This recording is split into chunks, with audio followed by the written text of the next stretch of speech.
Evaluate for the specified number of terms. So, n equals 7. That means we're going to do 7 terms. We're going to use this formula. So we're going to find S7. Because we're going to find 7 terms. Now, I need to know A1. So to use this formula, I need A1. So what's A1? A1 is the first term, which is 1. I have N.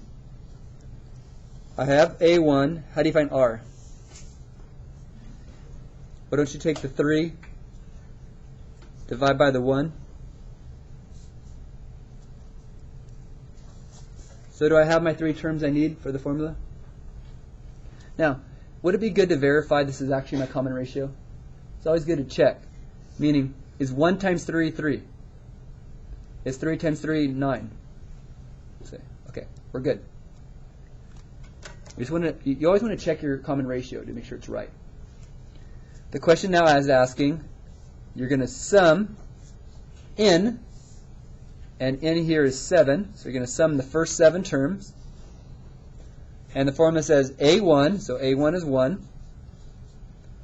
And then 1 minus r to the n, so 1 minus r, which is 3, to the nth, which is 7, over 1 minus r, which is 1 minus 3.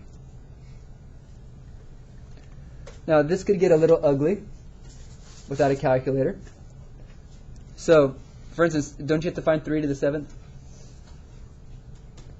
So S7 equals 1 times 1 minus 3 to the 7th, I'll just tell you is 2187. What's 1 minus 3? Negative 2. Can I drop this 1 in front? Because 1 times doesn't really matter. So it looks like I got like a 1 minus this, looks like a negative 2186 over negative 2. Could you divide that? Yeah. When you divide this, is it positive or negative? Should be positive because you're dividing 2 negatives. So when you divide that, you're going to get 1093. This number represents, if you were to keep this pattern going for 7 terms and add them up, you would get 1093. This formula makes the summation a little bit easier. Which of these have a sum? Out of these two, these are both infinite series.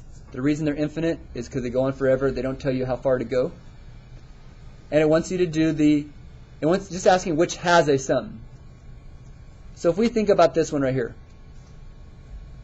In order to do an infinite series, an infinite sum, this is the formula. We're not going to do that right now. They're just asking if you can. In order to do an infinite sum, there is a stipulation. Your common ratio, if it's geometric, the absolute value of your common ratio, just meaning get rid of the negative if there's a negative. Looking just at the r value, the common ratio.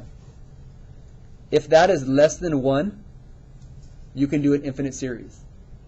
Because if r is less than 1, do you understand it's a decay?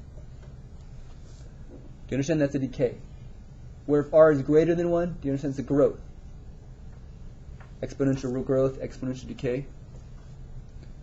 So in order to do an infinite series, it needs to be a decay. The r value has to be less than 1.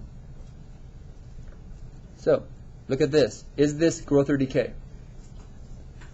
It's a decay. Is this a growth or decay? It's a growth. So, which one of these will have a sum? The top one. Another way to verify it, find r. Wouldn't that be 60 divided by 120, which is 1/2?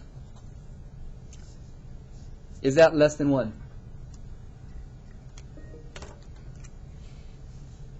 For it to be a growth, is this less than 1? Yeah. So this